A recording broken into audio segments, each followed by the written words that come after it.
I was sitting in Spanish class when my phone started vibrating in my pocket. Once, twice, 3 times. By the 12th vibration, I knew something was seriously wrong. Our school had this rule. The principal, Mr. Harris, spent every single morning announcement reminding us that speaking any language other than English would result in immediate punishment. Not a warning, not a talk with your parents, immediate suspension, 1 word in Spanish, Vietnamese, Haitian Creole, whatever. 3 days suspension, plus a note on your permanent record that colleges would see. Spanish was all my family spoke at home. My grandmother lived with us and only spoke Spanish. My mom worked at a warehouse 40 minutes away, where she couldn't always answer calls, which made me the emergency contact for my grandmother, who had worsening heart problems. So when my phone wouldn't stop buzzing during class, my hands started shaking. I checked it under my desk. 25 missed calls from our neighbor. She only had this number for emergencies with my grandmother. She'd never called more than twice before. The second our teacher turned to write on the board, I slipped out into the hallway and called back. My neighbor was screaming in Spanish that my grandmother had collapsed and was barely breathing. The paramedics were there, but they couldn't understand what she was trying to tell them. My grandmother had a heart medication with a long, complicated name that sounded similar to one she was deathly allergic to. In her panic, my neighbor kept mixing them up. I tried our tapping system. 3 taps meant take your medicine, 4 meant call mom. But she was crying too hard to understand. I tried typing the medication name in a text, but she couldn't read my screen to the paramedics while holding the phone to her ear. There was no creative solution this time. My grandmother was dying, and I had to choose between her life and my future at this school. I ran down the hallway toward the exit, speaking rapid Spanish. I was explaining exactly where the medication was kept. In the bathroom cabinet, 3rd shelf, behind the vitamins, in the white bottle, not the blue one. My neighbor put me on speaker so I could talk to the paramedics, but they didn't speak Spanish either. So I was translating frantically back and forth, switching between Spanish and English so fast I couldn't track which language I was speaking. I just needed to get the information across about her heart medication and her deadly penicillin allergy. Then I saw him. Principal Harris was standing by the main entrance watching me. He had his phone out, recording everything. His face was completely blank, like he was documenting evidence for a case he'd already decided. The paramedics got the right information. My grandmother survived. The doctor said later that the allergy information I translated saved her life, that the wrong medication would have killed her in minutes. The next morning, I walked into first period to find Principal Harris sitting at my teacher's desk with his laptop open. The whole class went dead silent. He turned the laptop toward me, showing security footage from the hallway with clear audio of me speaking rapid Spanish on my phone. "Would you like to explain," he said, pulling out a suspension form with my name already filled in, "why you thought you were exempt from our English-only policy?" My legs felt like concrete blocks. The whole class stared at me. Mr. Harris tapped his finger on the suspension form that already had my name written in black ink at the top. "My grandmother was dying," I said. My voice came out shaky. "The paramedics couldn't understand which medication would kill her." Mr. Harris held up his hand to stop me. "Emergencies don't override school policy. You could have found another way." His voice stayed perfectly calm, but his eyes looked at me like I was just another problem to file away. "Can I call my mom to explain what's happening?" He shook his head slowly. "She'll need to speak English during school hours or bring an approved interpreter. Even calling for help had rules attached to it."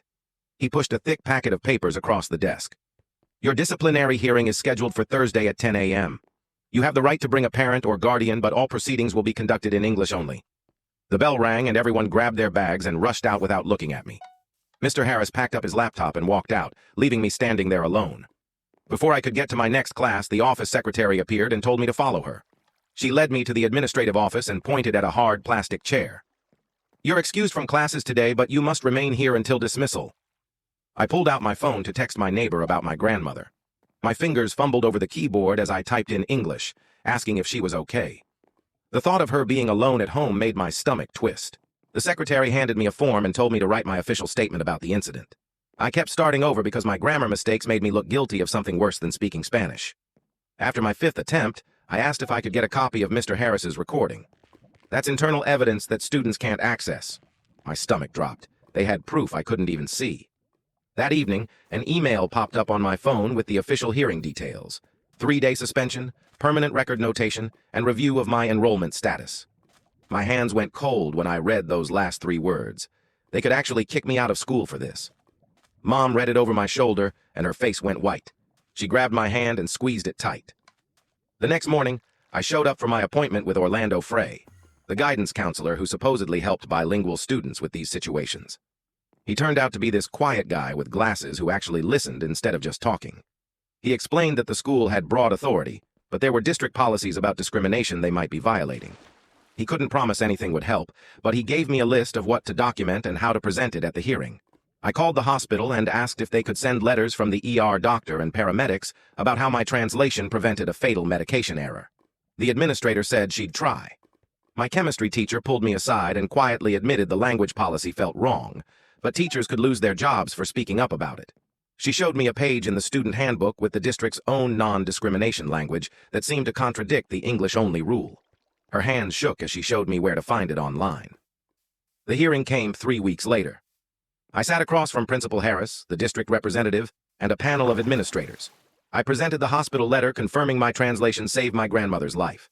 I showed them anonymous statements from Vietnamese and Haitian families describing how the rule affected them. One family missed a funeral because they couldn't coordinate childcare without speaking their language.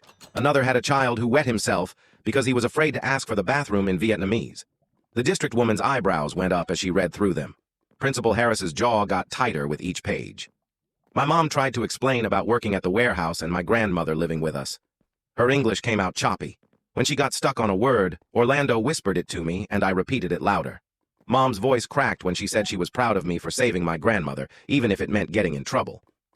After hours of back and forth, they announced their decision. 1 day of in-school suspension. My record would be flagged as under review.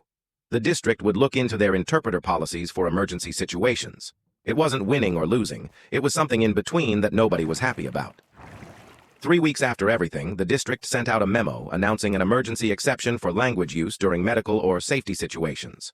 Principal Harris called an assembly to explain that the new rules only applied to documented emergencies and regular school communication still had to be in English. It was progress. Small progress. But progress. The scholarship committee sent me a letter saying they were deferring their decision until my final record status was clear. I wrote them careful updates every week about my grades and activities without mentioning the suspension directly. I submitted an op-ed to the school paper about what it felt like to walk around without being able to speak your native language.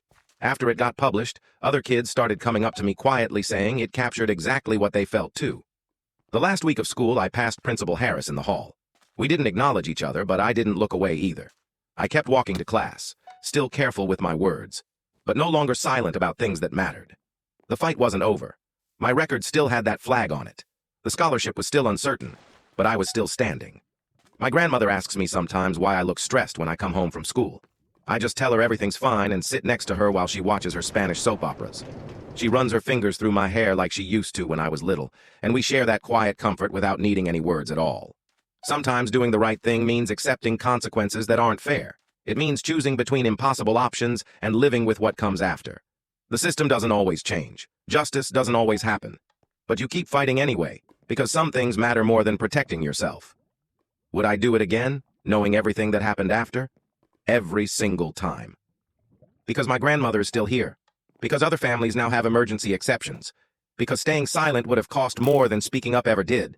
That's my story. The system tried to punish me for saving a life, and I'd make that same choice 100 times over. Thanks for listening. If this story hit different for you, or if you've been through something similar, drop a comment. I read every single one. And hey, subscribe if you want more stories about standing up when everything tells you to stay quiet. See you in the next one.